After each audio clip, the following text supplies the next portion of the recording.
Olá, nós estamos de volta, agora com um novo passo, um passo além da nossa jornada, da nossa odisseia. Nós agora vamos falar sobre a ordem. Se você chegou até aqui sem assistir o primeiro vídeo vai ficar disponível aqui no card, só clicar que você vai poder assistir a primeira mensagem. Vamos recapitular então um pouco o que a gente viu há uns dias atrás no outro vídeo.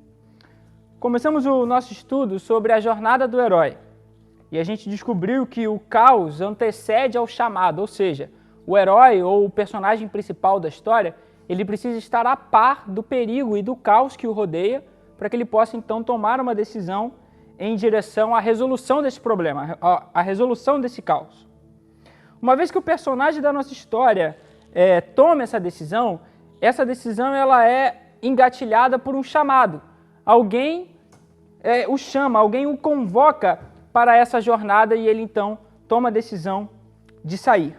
O nosso caos, o caos da vida cristã, está em achar que podemos de alguma forma alcançar a salvação através das nossas boas obras ou das decisões que a gente toma.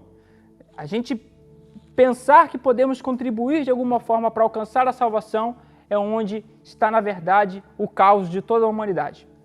Hoje, porém, a gente vai explorar mais um aspecto da jornada do herói que foi desenvolvida por Joseph Campbell. E nós vamos falar sobre o primeiro ato de Joseph, que é a chamada.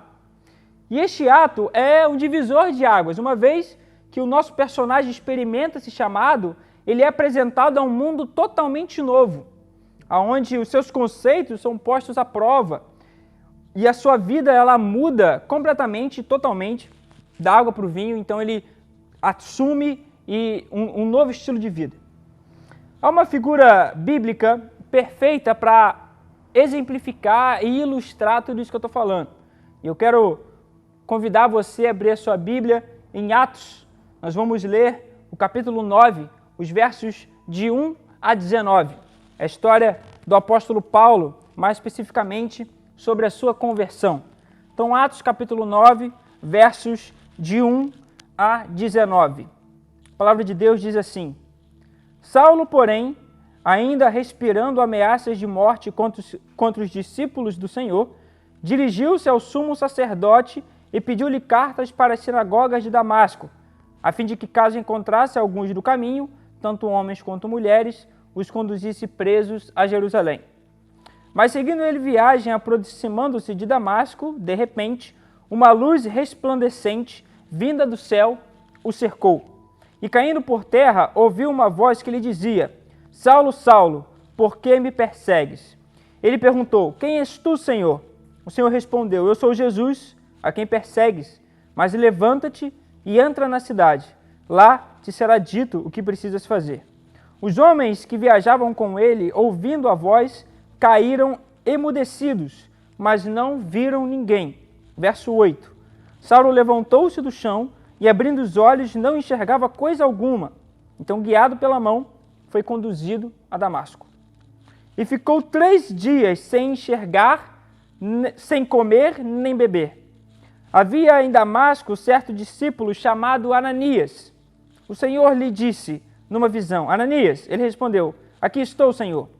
O Senhor lhe ordenou: Levanta-te, vai à rua chamada direita e procura na casa de Judas um homem de Tarso chamado Saulo. Ele está orando agora. E viu numa visão um homem chamado Ananias entrar e impor-lhe as mãos para que recuperasse a vista. Ananias respondeu: Senhor, ouvi de muitos acerca desse homem, quantos males tem feito aos teus santos em Jerusalém. E aqui está autorizado pelos principais sacerdotes para prender todos que invocam teu nome. Mas o Senhor lhe disse: Vai, porque ele é para mim um instrumento escolhido para levar o meu nome perante os gentios, reis e israelitas. Verso 16. Pois eu lhe mostrarei quanto lhe é necessário sofrer pelo meu nome. Ananias foi e entrou na casa, e impondo-lhe as mãos disse: Saulo, irmão, o Senhor Jesus, que te apareceu no caminho por onde vinhas, enviou-lhe para que voltes a enxergar e fiques cheio do Espírito Santo. Logo caíram-lhe dos olhos algo como umas escamas, e ele recuperou a vista. Então, levantando-se, foi batizado, e tendo se alimentado, fortaleceu-se. Saulo permaneceu alguns dias com os discípulos que estavam em Damasco. O escritor do livro de Atos é Lucas. Lucas é discípulo e amigo pessoal de Paulo. Esse livro, porém, ele foi escrito com um objetivo muito sublime, muito singular. Semelhante ao Evangelho de Lucas, o livro de Atos tem o objetivo de instruir Teófilo, como aparece nos primeiros versos dessa carta. Quando Lucas escreve: "Fiz o primeiro relato, ó Teófilo, acerca de tudo o que Jesus começou a fazer e a ensinar até o dia que foi elevado ao céu, após ter dado orientações pelo Espírito Santo aos discípulos que escolhera." Está em Atos capítulo 1, versos 1 e 2. Interessante, se você puder fazer essa prática, é ler o Evangelho de Lucas e logo em seguida ler a carta de Atos. As duas se completam, as duas formam uma mesma narrativa, uma vez que foram escritas pela mesma pessoa. Segundo George Eldon Ladd, em seu livro Teologia do Novo Testamento, o livro de Atos tem como propósito fornecer um esboço da história da igreja, começando nos seus dias primitivos em Jerusalém, até a chegada de seu maior herói, que é Paulo, na principal cidade do Império Romano. No texto que lemos, nós observamos a conversão de quem Ladd coloca como herói da igreja primitiva, Saulo. Saulo era judeu, romano, como ele mesmo vai relatar futuramente em Atos capítulo 22, verso 28. Alguns estudiosos, no entanto, vão considerar Saulo como sendo um judeu zeloso. Esse tipo de judeu era comum durante os primeiros anos da igreja primitiva, sobretudo por conta do constante crescimento dos ensinos de Cristo e do cristianismo de uma maneira geral. Esse tipo de judeu se caracterizava pela sua constante preocupação em cumprir os estatutos da lei.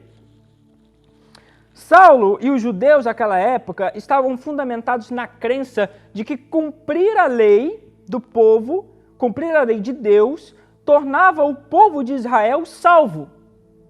E isso não é uma surpresa e nem está errado num certo sentido. Uma vez que a lei de Deus também é a palavra de Deus, é lógico pensar que se eu cumprir a lei, portanto eu serei salvo. Ou eu alcançarei a salvação. A questão, porém, é que este não é o papel da lei. Há um equívoco aqui na interpretação do papel que a lei exerce no Antigo Testamento.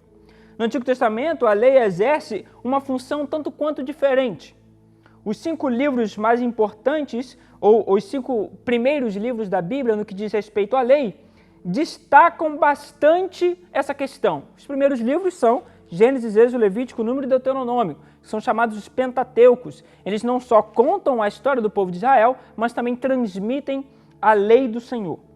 Desses 5 livros, 3 são aqueles que apresentam as leis. Embora a gente encontre os 10 mandamentos em Êxodo, não podemos considerá-los como leis, uma vez que não apresentam uma punição para quem as descumprir, esses mandamentos. Esses mandamentos, no entanto, eles se caracterizam como um estágio embrionário do que se tornaria a lei de Deus propriamente dita. Eles têm um papel diferente. A sua função, a função dos 10 mandamentos, é apresentar um estatuto moral para o povo. Somando normas, mandamentos, regras e condutas, nós encontramos mais de 600 leis no Antigo Testamento. E a função delas é uma só: resplandecer a graça salvadora de Deus. Como o apóstolo Paulo, em sua carta aos Romanos, capítulo 5, verso 20, vai dizer: "A lei, porém, veio para que a transgressão se ressaltasse, mas onde o pecado se ressaltou, a graça ficou ainda mais evidente." João Calvino, quando comenta esse texto, ele diz o seguinte: a fim de esclarecer a graça de Deus, ele afirma que era indispensável que a destruição dos homens fosse-lhes mais nitidamente revelada. Sob essa ótica, portanto, a lei assume um papel de tutor, do qual aborda um guia que revela a graça e a pessoa de Jesus Cristo. É através da lei e da consciência das nossas iniquidades que chegamos até a cruz e, portanto, encontramos redenção e salvação. Sem isso, queridos, nós estamos perdidos em nós mesmos. Saulo, portanto, era um desses homens, um judeu zeloso, aquele que procurava encontrar a salvação no cumprimento da lei. Sabemos que a religião judaica, pelo menos naquela época e naquela região, não era apenas um poder religioso. Era também um pilar econômico e político. Vide a condenação de Jesus, que teve como influenciadores os rabinos judeus. Com o crescimento do cristianismo, então, na região de Jerusalém, o judaísmo estava perdendo a sua principal arma, seus fiéis. Dessa forma, Saulo, um dos líderes da igreja judaica, romano e zeloso com a sua crença, pediu, como vimos no texto, uma autorização do sumo sacerdote para perseguir, matar e prender os crentes. Saulo, então, partiu de Jerusalém e foi em direção a Damasco. Uma viagem longa. Jerusalém fica em Israel e Damasco se localiza hoje na atual Síria. De Jerusalém a Damasco são aproximadamente 200 quilômetros. Se uma pessoa andar 30 quilômetros por dia, levaria uma semana para chegar até Damasco. Portanto, isso levanta uma curiosidade. O interesse de Paulo não estava exclusivamente em Damasco. Ele provavelmente traçou uma rota estratégica para que pudesse, de alguma forma, prender o maior número de crentes possíveis. Naturalmente, ele tinha alguma informação, ele recebeu alguma pista de que naquela região por onde ele passaria, havia uma célula cristã, e ele então parte fazendo essa rota, talvez com o objetivo de conseguir capturar muitos cristãos. O ponto alto da história que nós lemos está quando Cristo, já próximo da cidade de Damasco, aparece para Saulo e se apresenta a ele. Saulo então fica cego e entra na cidade, sendo curado pelo discípulo Ananias. E aqui cabe uma explicação, um pequeno parênteses. Quem é esse discípulo Ananias? O texto apresenta Ananias como um certo discípulo, que nos faz pensar que ele não era talvez tão influente na igreja primitiva, como alguns outros discípulos se tornaram. Porém, Paulo lembra dele com carinho quando cita o seu querido irmão no seu testemunho de conversão, como sendo um varão piedoso conforme a lei. A palavra discípulo só é usada no Novo Testamento e aparece 28 vezes ao todo. E sempre se refere ao aluno de alguém. A pessoa que recebe o título de discípulo não é só alguém que procura viver seguindo aqueles ensinamentos, mas que tenta o máximo possível viver a vida conforme as palavras daquele seu mestre, as orientações daquele mestre.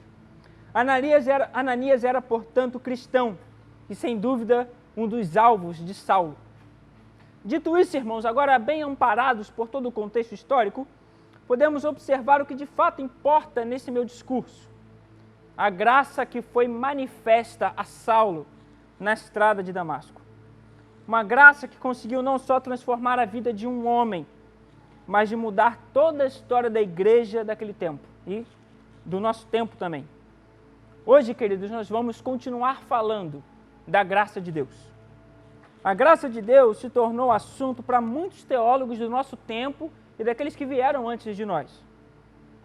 Muitos dedicaram toda uma vida para não só estudar, mas escrever e defender essa sã doutrina que baseia todo o Evangelho.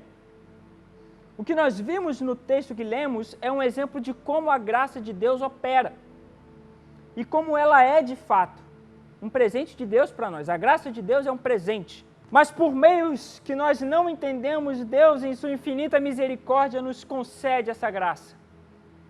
Quando Paulo, então, escreve sobre salvação, ele deixa claro que se a salvação é pelas obras, então não pode ser graça, visto que é pela graça que somos salvos e não por meio das obras. Justiça está relacionado a um padrão de mérito. Em contraste, a graça é imerecida, ou seja, não é merecida e nem conquistada. Em vez disso, a graça é dada espontaneamente por Deus. Ele não está obrigado a fazer isso. Ele não tem exigência de fazer isso. Graça é uma prerrogativa divina, nunca uma exigência.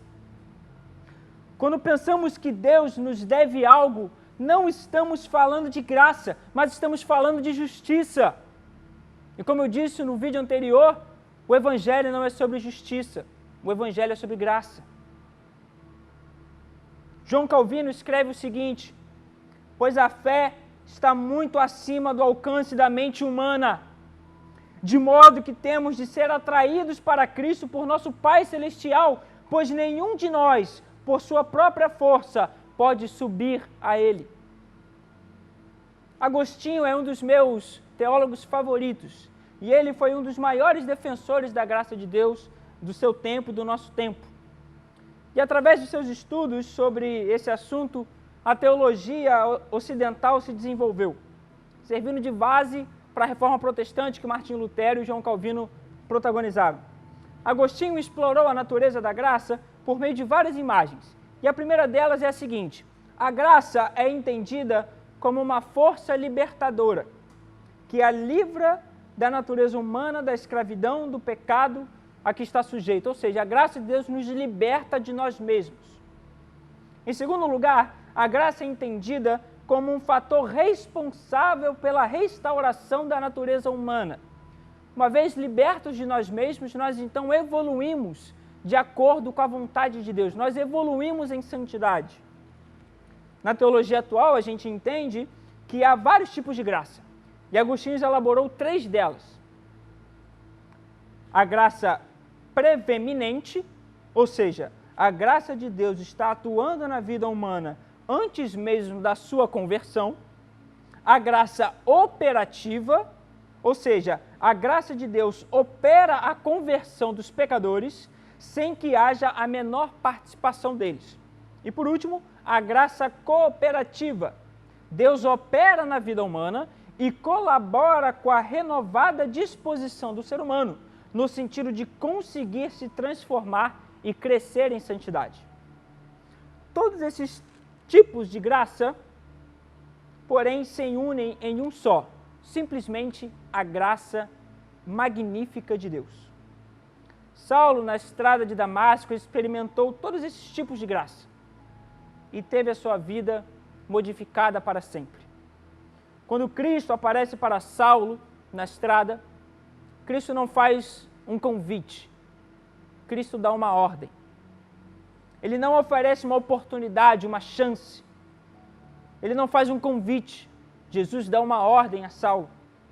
Quando a graça de Deus se manifesta para nós, nós não temos a menor condição de fazer qualquer exigência ou de ao menos resistir a ela. E aqui cabe uma observação. Muitos talvez tenham chegado à conclusão de que, de uma certa forma, houve uma resistência da parte de Saulo, uma vez que ele deixou Jerusalém com o objetivo de prender e matar os cristãos. O que sugere, portanto, que ele conhecia o Evangelho. Se ele queria matar e prender os cristãos, ele precisaria saber identificar quem são esses cristãos. E isso se faz através da teologia e da doutrina dessas pessoas. Então, naturalmente, ele deveria conhecer o Evangelho. Mas é importante entendermos que há uma diferença entre resistir ao Evangelho e resistir à graça de Deus. O nosso dever, enquanto pregadores do Evangelho, é de transmitir as boas novas, mas o papel da conversão e da revelação da graça pertence ao Senhor. De forma que os ímpios podem resistir ao Evangelho. Pessoas passam a vida inteira resistindo à mensagem de Jesus Cristo, mas em alguns momentos, quando a graça lhe é revelada, ela então, de fato, se converte. Portanto, quando Cristo aparece para Saulo na estrada de Damasco, ele não faz um convite. Ele não dá uma opção, uma alternativa, ele dá uma ordem. Quando Cristo se apresenta a Saulo, Cristo não fala o seguinte: olha, tudo bem, bom dia, meu nome é Jesus. Ah, Jesus, tudo bem? Conheço você, já ouvi falar? Pois é, Saulo, eu estou aqui para te fazer um convite, eu estou aqui para te convidar para ser meu apóstolo, você quer? Não, estou bem, tá tudo certo, quero não, vou continuar a viagem. Beleza? Beleza, show de bola, valeu. Não foi assim. Não foi assim que aconteceu e o texto está aqui para provar que não foi dessa forma. Quando Cristo aparece para Saulo, Cristo joga Saulo no chão e diz, olha, eu sou Jesus e você está me perseguindo. Entra na cidade e lá te vai ser dito o que você deve fazer. Acabou. O diálogo entre Jesus e Saulo foi esse. E a partir desse ponto, a partir do momento em que Cristo revela a graça dele para Saulo, Saulo tem a sua vida então modificada. A presença da graça de Deus, primeiro, nos coloca em nosso lugar, de miseráveis, de pobres, de depravados. Nós estamos no chão, nós estamos indefesos, nós estamos sem poder reagir, humilhados em nosso pecado. Depois, a graça de Deus nos dá uma ordem. E se de fato somos alcançados por ela, somos, em todas as instâncias, então, transformados para sempre. Basta olharmos para o texto para entender. Saulo tinha visto a graça de Deus. E qual foi a primeira coisa que Saulo fez? Um jejum. Está no texto, diz que ele ficou 3 dias sem comer e beber e sem enxergar. Saulo era judeu. E a cultura judaica prioriza o jejum, principalmente em situações em que você está em pecado. O judeu, quando está em pecado, quando ele sabe que ele errou, quando ele quer se consertar, ele faz um jejum para se aproximar do Senhor, para reparar o seu erro. E então Saulo faz isso. A primeira coisa que Saulo faz depois do encontro com Cristo é fazer um jejum. Quando a graça de Deus se revela para nós, nada nem ninguém pode impedir que ela atue soberanamente em nossas vidas. Na carta de Hebreus, capítulo 14, verso 12, nós lemos: porque a graça de Deus é viva e eficaz, mais cortante que qualquer espada de 2 gumes, penetra até o ponto de dividir alma e espírito, juntas e medulas, e é capaz de perceber os pensamentos e intenções do coração. Hebreus 4, 12. Que poder tem a vontade humana, portanto, diante dessa palavra? Que poder qualquer outra coisa tem sobre a palavra de Deus? E por que não dizer também do Evangelho de Jesus Cristo? Em Romanos 8, 31 está escrito: portanto, que podemos dizer diante de todas essas coisas? Se Deus é por nós, quem será contra nós? Naturalmente você conhece esse texto. E esse foi um dos primeiros versos da Bíblia que eu decorei. E com a minha mãe eu aprendi a responder essa pergunta: quem será contra nós? Ninguém. Por que ninguém será contra nós? Porque Deus é por nós. Mas a minha vivência de vida me ensinou que nem eu posso ser contra mim mesmo quando Deus é por mim. Ninguém será contra nós, e nem nós mesmos seremos contra nós, uma vez que Deus é por nós. Dentro da teologia, nós encontramos outro conceito sobre graça, o de graça comum.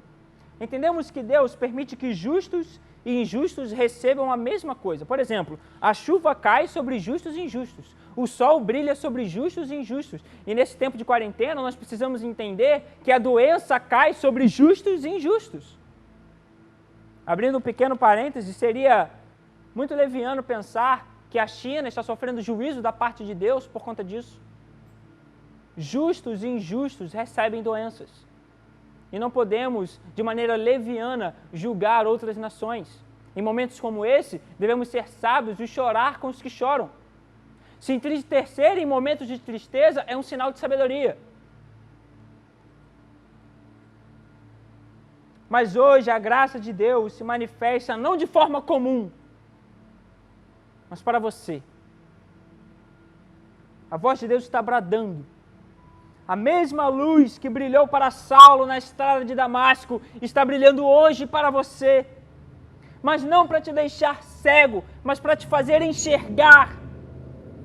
Saulo teve os seus ouvidos abertos, a cegueira espiritual se desfez. E ele viu, portanto, a graça de Deus. E essa graça é maravilhosa. Porque quando nós vislumbramos a graça de Deus, nós somos libertos da escravidão do pecado. As amarras que o pecado cria em nós se desfazem. As correntes são libertas. E nós então experimentamos uma nova vida. É impossível, portanto, dizermos não. Nós somos incapazes espiritualmente de negar a graça de Deus quando ela é de fato revelada a nós. Vou dar um exemplo para ilustrar. Não quero te chocar com o exemplo, mas vamos supor que você presencia um acidente de carro. Então a pessoa está ali, presa nas ferragens, precisando de socorro. O bombeiro então chega para ajudar aquela pessoa. Essa pessoa vai negar a ajuda do bombeiro? De forma alguma. Uma pessoa que está se afogando não vai negar ajuda. Uma pessoa que está passando por dificuldade, seja ela qual for, não vai negar ajuda. Como então podemos negar a graça de Deus? Quando ela nos revela quem nós somos. Quando ela mostra quem de fato é a humanidade. Em toda a sua depressão e devassidão. Portanto, eu quero te convidar para que você veja a graça hoje. Veja essa mesma graça que liberta das amarras do pecado e da ignorância. E eu quero concluir essa reflexão com uma frase de João Calvino. Em suma, a doutrina do Evangelho é um vivo espelho no qual contemplamos a imagem de Deus e somos transformados na mesma. É impossível experimentarmos a graça sem sermos transformados por ela. Se você conhece o Evangelho e não está ligado a ele, na verdade você nunca conheceu e nunca experimentou dessa graça. Mas ainda há tempo de reparar esse erro. Conhecimento não salva ninguém. Você está aqui assistindo esse vídeo, eu não sei em que plataforma você está, mas você naturalmente está na internet. E na internet existem inúmeras mensagens. Você consegue ler textos sobre teologia, você consegue adquirir conhecimento de forma muito fácil, muito prática, mas conhecimento não salva ninguém. Todo mundo pode comprar uma Bíblia, a Saraiva vende Bíblia, você pode ir lá e comprar uma Bíblia para você. Você pode digitar o nome de um pregador que você gosta e assistir um vídeo dele no YouTube. Conhecimento de Bíblia, de teologia, não salva ninguém. O que salva as pessoas, o que vai salvar a sua alma, é a graça de Deus somente. Saulo conhecia a lei, praticava e amava a lei, mas não era salvo. Você pode conhecer muito, você pode dar aula de Bíblia, você pode colocar perguntas na cabeça dos seus amigos cristãos, sobre talvez inconclusões que a palavra de Deus tenha, mas isso não garante a sua salvação. Por isso, se liberte de todo esse pseudo-conhecimento que você acha que tem e se lance nos braços de Deus, que te salva pela graça somente. Eu quero concluir dizendo que, talvez respondendo uma pergunta que você tenha criado. Na segunda carta de Paulo, no capítulo 2, Paulo relata que algumas pessoas estavam se desviando do Evangelho mesmo depois de terem se desprendido de coisas carnais. E ele faz uma ilustração e compara essas pessoas como porcos que voltam a revolver na lama, ou cães que voltam a comer o próprio vômito. Como pode, portanto, esse tipo de coisa? A pessoa conheceu o Evangelho, se converteu, se libertou do pecado, mas ela volta então à prática do pecado, ela se desvia do Senhor, ela se afasta da igreja, ela volta a praticar as coisas mundanas que ela praticava. Como isso pode ser possível? Ora, uma vez que uma pessoa se afastou e nunca mais voltou, ela não conheceu o Evangelho de fato. Ela não foi alcançada pela graça de Deus de fato. Porque é impossível, como eu disse aqui, conhecermos a graça e não sermos transformados por ela. Se você conhece alguém nesse cenário, ou talvez você esteja nessa situação, eu sinto em te informar, mas você não conheceu o Evangelho de fato. Você ainda não conheceu a graça. E eu quero te convidar para que você abra o seu coração hoje para conhecer esse Evangelho salvador do Senhor, que é a graça de Deus. Espero ter abençoado você com esse vídeo. Espero ter tocado o seu coração através da palavra de Deus. Na próxima mensagem, nós estaremos falando sobre renascença. Uma vez que nós conhecemos essa graça, o que passa a vir agora? O que acontece a partir de agora? Uma vez que somos transformados pela graça do Senhor, que acontece com a vida humana, como devemos nos comportar. No próximo vídeo, nós vamos conversar sobre isso. Um abraço.